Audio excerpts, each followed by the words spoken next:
Last part में मैंने आपको बताया था अबाउट डीप वेब कि डीप वेब को कैसे एक्सेस करते हैं और वहाँ पर कैसे हमारी प्राइवेसी मेंटेन रहती है।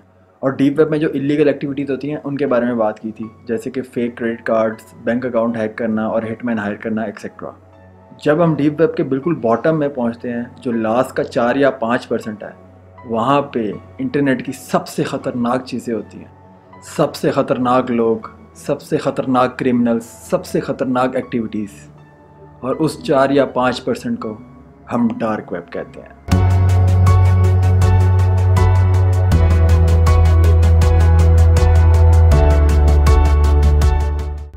मेरा नाम है आतिफ और मैं आपको वेलकम करता हूँ डार्क वेब सीरीज़ के पार्ट 2 में। डार्क वेब को एक्सेस करना सबसे ज़्यादा मुश्किल है। हम सरफेस वेब को एक्सेस करते हैं अपने डिफरेंट ब्राउज़र से, Mozilla, Firefox, Chrome etcetera.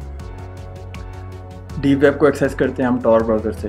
But dark web को एक्सेस करने के लिए आपको इंटरनेट की बहुत ज़्यादा नॉलेज चाहिए होती है और डार्क वेब पे जाना इतना आसान काम नहीं है।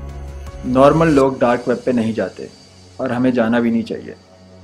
डार्क वेब पे जो सबसे लाइट एक्टिविटीज़ होती हैं उसमें फ़ेक क्रेडिट कार्ड्स बनवाना, फ़ेक पासपोर्ट बनवाना एक्सेट्रा। ये सबसे बेसिक एक्टिविटीज़ हैं जो आपको डार्क वेब पे मिलेंगी। डार्क वेब पे हम इजीली वेपन ख़रीद सकते हैं और वो ड्रग्स भी ख़रीद सकते हैं जो कि हमें बहुत ही मुश्किल से मिलती हो। जो चीज़ें आप इमेजिन कर सकते हैं और जो आप इमेजिन नहीं भी कर सकते, वो सब डार्क वेब पे अवेलेबल है। और इन सब चीज़ों का डार्क वेब पे सबसे बड़ा सेलर है सिल्क रोड। सिल्क रोड एक ऐसी साइट है जहाँ पे आपको हर किस्म की इलीगल चीज़ मिल सकती है और आप हर किस्म की इलीगल एक्टिविटी बाय कर सकते हैं। सुनने में ऐसा लगता है कि डार्क वेब एक बहुत छोटा सा पार्ट है इंटरनेट का और वहाँ पे बहुत ज़्यादा लोग नहीं जाते, पर यहाँ हम गलत हैं। रोज़ाना लाखों लोग डार्क वेब को एक्सेस करते हैं और लाखों लोग सिर्फ सिल्क रोड को एक्सेस करने के लिए डार्क वेब पे जाते हैं। अगर मैं आपको सिर्फ सिल्क रोड का मैग्नीट्यूड बताना चाहूँ इन वर्ड्स, तो मैं ये बता दूँ कि सिल्क रोड सिर्फ कुछ सालों के लिए एक्टिव थी, पर फिर भी सिल्क रोड का टोटल रेवेन्यू $187 बिलियन था।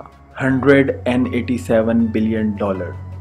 और मेन वजह यह है, इनका रेवेन्यू इसलिए इतना ज़्यादा था क्योंकि इनकी सारी ट्रांजैक्शन क्रिप्टो करेंसीज यानी कि बिटकॉइन और इथेरियम वगैरह में होती थी। ये मैं आपको पहले ही बता चुका हूँ कि क्रिप्टो करेंसी ट्रेसेबल नहीं होती। सिल्क रोड पे कम से कम 90 लाख बिटकॉइन का ट्रांजैक्शन हुआ था। तो आप इस बात से अंदाज़ा लगा सकते हैं कि कितने लोग सिर्फ सिल्क रोड को एक्सेस करते हैं। सिल्क रोड को बाद में बंद कर दिया गया था, लेकिन जैसे ही सिल्क रोड बंद हुआ उसके बाद सिल्क रोड जैसे बहुत से अल्टरनेट्स आ गए डार्क वेब पे, जो कि अभी भी काम कर रहे हैं। अभी तक मैंने डार्क वेब को बिल्कुल बेसिक लेवल पे एक्सप्लेन किया है। अब मैं आपको बताता हूँ डार्क वेब की एक्चुअल पावर। अब मैं आपको लेके जाने वाला हूँ इंटरनेट की सबसे डार्केस्ट जगह। जस्ट इमेजिन, रैंडमली आप इंटरनेट यूज़ करते हुए एक लाइव स्ट्रीम पे आ जाते हैं और उस लाइव स्ट्रीम में आपकी स्क्रीन बिल्कुल ब्लैक है और साइड पे एक रैंडम लाइव चैट चल रही है और बहुत सारे लोग उसमें चैट कर रहे हैं डिफरेंट लैंग्वेजेस में और बहुत सारे कोड टाइप कर रहे हैं। सडनली ब्लैक स्क्रीन खुलती है और आपके सामने चेयर पे बैठा हुआ एक इंसान नज़र आता है और फिर आपको पता चलता है कि वो चेयर पे बैठा नहीं हुआ बल्कि उसको चेयर पे बांधा हुआ है। और जैसे ही लाइव स्ट्रीम स्टार्ट होती है, साइड पे चैट बहुत ज़्यादा तेज़ हो जाती है। आपको चैट में नज़र आता है कि लोग बहुत ही ज़्यादा खुश हो रहे हैं और फिर उसी चैट में बहुत सारी डोनेशंस आना स्टार्ट हो जाती हैं और वो डोनेशंस अलग अलग क्रिप्टो करेंसीज में होती हैं और बहुत बड़ी बड़ी अमाउंट्स की डोनेशन होती हैं। और उन डोनेशंस के साथ छोटी छोटी रिक्वेस्ट्स भी होती हैं। फॉर एग्ज़ाम्पल, चैट के अंदर 100 बिटकॉइंस की डोनेशन होती है और उसके साथ एक मैसेज आता है कि कट हिज फिंगर। और फिर उस लाइव स्ट्रीम में एक और शख्स आता है और वो उस चेयर पे बैठे हुए इंसान की फिंगर काट देता है। और ये सब आप लाइव देख रहे हैं। और फिर एक और डोनेशन आती है उससे भी बड़े अमाउंट की और उससे भी बड़ी डिमांड के साथ, और उसके बाद एक और डोनेशन आती है उससे भी बड़ी अमाउंट की, और ये ऐसे ही चलता रहता है जब तक कि ऑडियंस फुल्ली सेटिस्फाइड नहीं होती। ऐसी काफ़ी सारी लाइव स्ट्रीम्स डार्क वेब पे अवेलेबल हैं, जिनका सबसे बड़ा सोर्स है रेड रूम।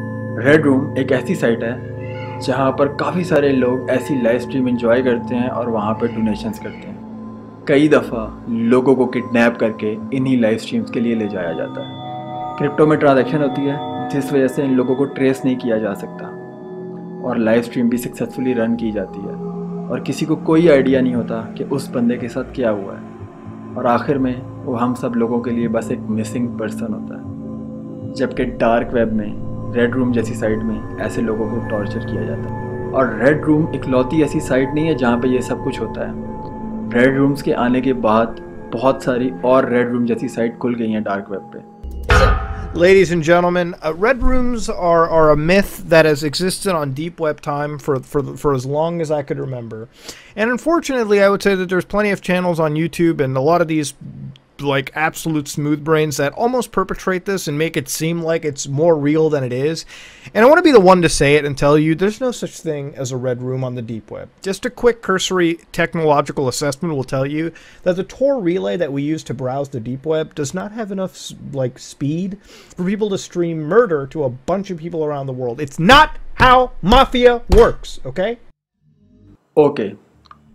अब जो सबसे बड़ा डाउट है लोगों में अबाउट रेड रूम्स कि रेड रूम्स एक्चुअल में एग्जिस्ट करते भी हैं या नहीं, क्योंकि जो लोग भी ये क्लेम करते हैं कि उन्होंने रेड रूम देखा है, ऐसी साइट्स देखी हैं जहाँ पर ऐसी लाइव स्ट्रीम रन हो रही हैं, उनके पास कोई एविडेंस नहीं है। और काफ़ी लोगों ने नोटिस किया है कि डार्क वेब पे रेड रूम जैसी साइट पे उन्हें जो वीडियोज़ और पिक्चर्स दिखाई जा रही हैं या तो वो पहले से क्लिक्ड हैं या फिर वो किसी मूवी या किसी टीवी सीरीज़ के क्लिप्स हैं। डार्क वेब पे काफ़ी सारी साइट्स फेक रेड रूम्स की भी हैं, तो रेड रूम जैसी साइट एक्चुअल में एग्जिस्ट करती भी हैं या नहीं, ये लोगों में आज भी डाउट है। या फिर जो लोग रेड रूम्स को रन कर रहे हैं ये उनकी स्ट्रेटजी है कि लोगों को पता ही ना चले कि क्या हो रहा है। डार्क वेब पे काफ़ी सारी साइट्स ऐसी भी हैं जिन पर आप पैसे देके अपनी मर्ज़ी की कस्टम वीडियोस बनवा सकते हैं। फॉर एग्ज़ाम्पल, आप एक बड़ी अमाउंट पे करके अपनी मर्ज़ी के इंसान को चूज़ कर सकते हैं कि उसकी लुक्स कैसी हो, उसका जेंडर क्या हो, और फिर आप डिमांड कर सकते हैं कि इस पर्सन के साथ इस तरह की टॉर्चर एक्टिविटीज़ की जाएं और ये सब करते हुए एक वीडियो रिकॉर्ड की जाए और वो कस्टम वीडियो आपको भेजी। मुझे पता है ये सब बहुत क्रेज़ी है, पर यह सब एक्चुअल में हो रहा है। और इससे क्रेज़ी बात यह है कि इन सब चीज़ों की बहुत ज़्यादा डिमांड है डार्क वेब पे। तो इमेजिन ऐसे कितने सारे लोग हैं डार्क वेब पे जो ऐसी कस्टम वीडियोस का ऑर्डर देते हैं। जब ऐसे किसी कस्टम वीडियो का ऑर्डर आता है तो वो सारी डिमांड्स और किस तरह का पर्सन चाहिए वो सब देखा जाता है और उस हिसाब से अपना विक्टिम ढूंढा जाता है। विक्टिम को ढूंढ के उसको किडनैप किया जाता है और उसकी कस्टम वीडियो बना के कस्टमर को भेजी जाती है। और कस्टम वीडियो के अंदर आप कुछ भी डिमांड कर सकते हो, लाइक कुछ भी। आप डिमांड कर सकते हो कि विक्टिम को पूल में डाल दिया जाए और पूरे पूल को एसिड से भर दिया जाए। आप बहुत ज़्यादा अजीब चीज़ें करने को कह सकते हो और वो आपके लिए वो अजीब चीज़ें करके कस्टम वीडियो बना भी देगा। जितनी ज़्यादा डिटेल्स आप प्रोवाइड करेंगे प्राइस उतनी ही ज़्यादा हाई होगी। ऐसे काफ़ी सारे कस्टम वीडियोस के ऑर्डर आते हैं, पर कुछ ऐसे ऑर्डर्स भी आते हैं कि एक पर्टिकुलर किस्म के इंसान को सिर्फ रात को स्टॉक किया जाए। आप डार्क वेब पे जाकर डिमांड कर सकते हो कि आपको उस इंसान के सिक्योरिटी कैमरा की वीडियो चाहिए या उसकी लाइव फीड चाहिए और आपको वो फुटेज अवेलेबल भी हो सकती है। अगर आपके पास पैसा है तो आप डार्क वेब पे जाके लिटरली किसी भी इंसान को स्टॉक कर सकते हो। काफ़ी केसेस में तो डार्क वेब के सेलर्स ने खुद जाके कैमरा इंस्टॉल्स किए हुए हैं अपने कस्टमर के घरों के बाहर, तो जो बाय कर रहा है ये सर्विस वो इजीली उस इंसान को स्टॉक कर सके। अगली बात जो मैं आपको बताने वाला हूँ वो बहुत ही अजीब है। डार्क वेब पे एक साइट है जिसका नाम है कैनिबल कैफे। इस साइट पे कैनिबल यानी आदमखोर जो इंसान का गोश्त खाते हैं वो सब आते हैं और डिस्कस करते हैं कि अपने अगले विक्टिम को कैसे पकड़ा जाए और उसको कैसे कुक किया जाए। इस साइट पे आपको काफ़ी सारी रेसिपीज़ मिलती हैं इंसान को कुक करने की और यहाँ पर ये सारी रेसिपीज़ रेगुलरली अपडेट भी होती हैं। इसका मतलब कोई ना कोई वो रेसिपीज़ बना रहा है और उनको अपडेट भी कर रहा है। तो इन बातों से आप अंदाज़ा लगा ही सकते हैं कि कितना गिर चुका है इंसान और कितनी क्रीपी हरकतें कर सकता है और किसी भी लिमिट तक जा सकता है और कितनी ही डिस्गस्टिंग हरकतें कर सकता है। हमें तो कुछ भी नहीं पता कि दुनिया में क्या हो रहा है और लोग किस किस लेवल की हरकतें कर रहे हो। ह्यूमन ट्रैफिकिंग का भी काफ़ी बड़ा सोर्स है डार्क वेब पे। आप लिटरली किसी भी आदमी, औरत या बच्चे को ऑनलाइन ऑर्डर कर सकते हैं और आपको वो आपके बताए हुए एड्रेस पर डिलीवर भी हो जाएगा। ये सब कितना पागलपन है और दुनिया में क्या कुछ चल रहा है। और ये सब इतना कुछ चल रहा है डार्क वेब पे तो मुझे नहीं लगता कि हिटमैन हायर करना कोई बहुत ही बड़ी बात है।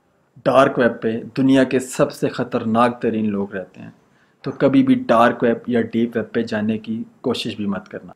आई होप आपको ये वीडियो पसंद आई होगी। अगर वीडियो पसंद आई है तो लाइक ज़रूर करना और इसको अपने दोस्तों के साथ शेयर भी करना, और जाते जाते चैनल ज़रूर सब्सक्राइब कर देना। अपना ख्याल रखना। अल्लाह हाफ़िज़।